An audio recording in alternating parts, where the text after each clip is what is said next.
Hi everybody, welcome to Tirup studios. This is Tirup Perukula short film writer and director. సరికొత్త కథాంశంతో సరికొత్త విషయాలతో మీ ముందుకు వచ్చింది Tirup studios. Welcome to Tirup studios.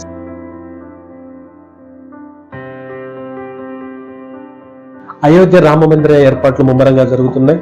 అలాంటి శ్రీరాముడికి పరమ భక్తుడు హనుమాన్. ఇప్పుడు నేను ఎందుకు మాట్లాడుతున్నాను హనుమాన్ గురించి అంటే, భారతదేశం మొత్తం ఒకటే మాట, పాన్ ఇండియా చిత్రంగా విడుదలైనటువంటి హనుమాన్ చిత్రం మన తెలుగు సినిమా చాలా పాపులర్ అయిపోయింది.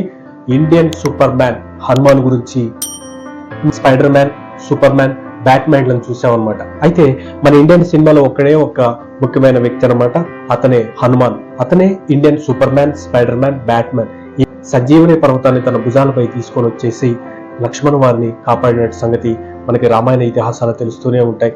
అలాంటి పాయింట్ ఆఫ్ వ్యూని తీసుకొని తెరకెక్కించిన చిత్రమే హనుమాన్.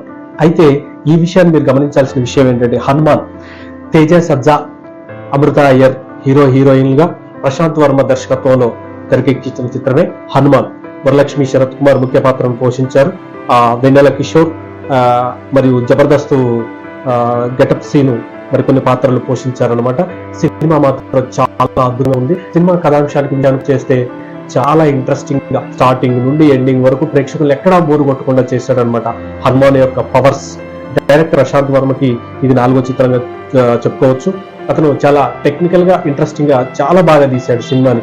విషయం ఏంటంటే, సంక్రాంతి బరిలో 4 పెద్ద హీరోలతో పోటీ పడి వచ్చినటువంటి తేజ సజ్జా విన్నర్ గా నిలిచాడు అనమాట. హనుమాన్ అదే శ్రీరాముడు ఆశీస్సులు అనుకోతే.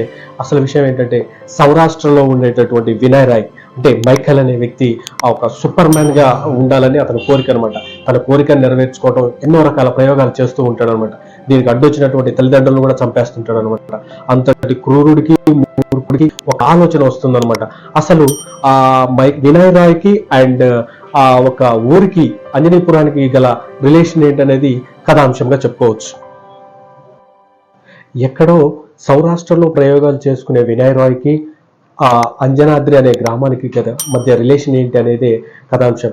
కథ విషయానికి వస్తే, గజపతి అనే వ్యక్తి ఒక బందిపోటు దొంగల ముఠాన్ని మెయింటైన్ చేస్తూ ఉంటాడు ఒక గ్రామంలో. అదే గ్రామంలో మన హీరో తేజ సజ్జా చిన్న చిన్న దొంగతనాలు చేసుకుంటూ కాలం గడిపేస్తూ ఉంటాడు అనమాట. అయితే అతనికి ఒక ప్రేయసి ఉంటుంది. ఆ అమ్మాయిని చాలా ఏళ్ళుగా ప్రేమిస్తూ ఉంటాడు అనమాట. మన తేజ సజ్జా వాళ్ళ అక్కే వరలక్ష్మి, శరత్ కుమార్ అక్క పాత్ర పోషించింది అనమాట. చాలా అద్భుతంగా చేసిన యాక్టింగ్ విషయానికి వస్తే కానీ, తన ప్రజెంటేషన్ కానీ చాలా బాగుంటుంది. వరలక్ష్మి, శరత్ కుమార్ మీరు ప్రీవియస్ చిత్రాలు చూస్తే ఆ యాక్టింగ్ చాలా బాగుంటుంది అనమాట. వన్ మోర్ థింగ్, తేజ సజ్జా ప్రజెంటేషన్ కూడా చాలా బాగుంది చెప్పుకోవచ్చు. అయితే ఈ వినయ్ రాయ్ ఇక్కడ గజపతికి మంచి సామర్థ్యాలు ఉన్నటువంటి వస్తువు అంజనాద్రి అనే గ్రామంలో ఉందని తెలుసుకొని ఆ గ్రామానికి వస్తాడనమాట. ఆ గ్రామానికి వచ్చేసి ఆ పవర్ఫుల్ రుధిరమణిని తీసుకెళ్లాలనే ప్రయత్నం చేస్తుంటాడు అనమాట. ఇక్కడ జరిగినటువంటి భీకర పోరాటమే మన హీరో గారు చేసినటువంటి విన్యాసాలు.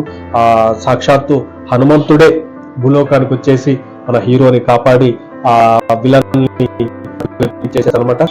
చాలా అద్భుతంగా హనుమంతుని పవర్స్ కానీ, విఎఫ్ఎక్స్ విజువలైజేషన్ కానీ చాలా నీట్ గా తీశాడు డైరెక్టర్ ప్రశాంత్ వర్మ గారు. టైటిల్ కార్డు పడేటప్పుడే సినిమా కథని ప్రేక్షకులకు తెలియజేస్తాడనమాట. అంటే అంజనీ పుత్రుడు హనుమంతుడు పుట్టగానే కొంతకాలానికి అతనికి ఆ పండ్లు, కాయలు అవి ఇవి కోసుకొని తింటూ ఉంటాడు అనమాట. అతను ఒక్కసారిగా పైకి చూడగానే సూర్యుడు కనిపిస్తాడనమాట. ఆ సూర్యుడిని కూడా ఒక పండుగ భావించి తీసుకొని తినాలనే క్రమం మన హీరోయిన్ ప్రేయసి ఒకనొక సందర్భంలో గజపతి అనే వ్యక్తిని ఎదిరిస్తుంది అనమాట.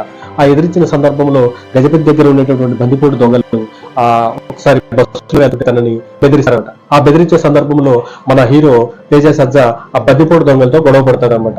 ఈ బందిపోటు దొంగలకి ఈ మన హీరోకి జరిగిన చిన్న పోరాటంలో చిన్న గాయం అయిపోయి మన హీరోని నీళ్ళలో పడేస్తారనమాట.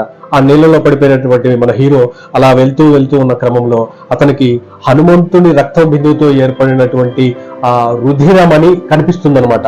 ఆ రుధిరమణి దగ్గరికి వెళ్తూ విచిత్రంగా చూసి దాన్ని తీసుకుంటాడనమాట.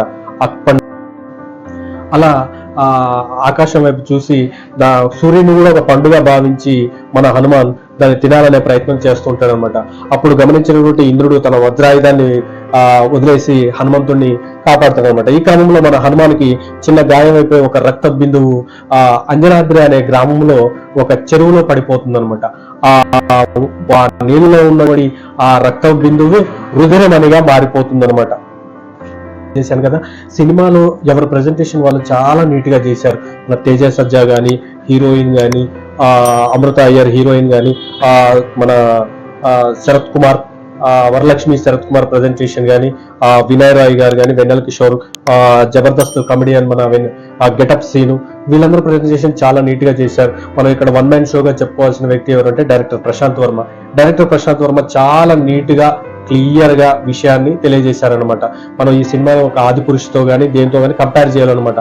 హనుమాన్ అనేవాడు ఇండియన్ సూపర్ మ్యాన్ అనే విషయాన్ని తెలియజేశాడు జనాలకి. అది తెలియజేసే విషయం కూడా ఎంత నీట్ గా తెలియజేశాడంటే ఒక కథాంశాన్ని నీట్ గా తీసుకెళ్లి ప్రేక్షకులకి అర్థమయ్యేలా చేశాడనమాట. బందిపోటు దొంగల వ్యవహారం వచ్చినప్పుడు కానీ, ఆ సినిమాలో హనుమంతుడి సీన్ వచ్చినప్పుడు కానీ, విఎఫ్ఎక్స్ విజువల్స్ మాత్రం 100% సక్సెస్ఫుల్ గా చేశాడనమాట. కావాలనుకున్న విషయాన్ని, తను చేయాలనుకున్న విషయాన్ని క్లియర్ గా విఎఫ్ఎక్స్ ద్వారా తెలియజేశాడనమాట. హనుమంతుడు పవర్స్ భూమి మీదకి వచ్చినప్పుడు ఆ ఆకాశం బద్దలవుతున్న విషయం కానీ, ఆ మేఘాలు క్లౌడింగ్ జరుగుతున్న విషయం కానీ చాలా నీట్ గా తెలియజేశాడు డైరెక్టర్ ప్రశాంత్ వర్మ. ఎనివే సంక్రాంతి బరిలో వచ్చిన చిత్రాల్లో చాలా చిత్రాలు వచ్చినప్పటికీ హనుమాన్ తేజ సజ్జాగా హీరోగా నటించినటువంటి హనుమాన్ టాప్ ర్యాంకింగ్ లో ఉందని చెప్పుకోవచ్చు మనం. Hands up to the director Prasanth Varma. Wish you all the best for all Hanuman team members. Once again, I'm telling to you everybody, please subscribe my YouTube channel Thiru Perpula. Thank you.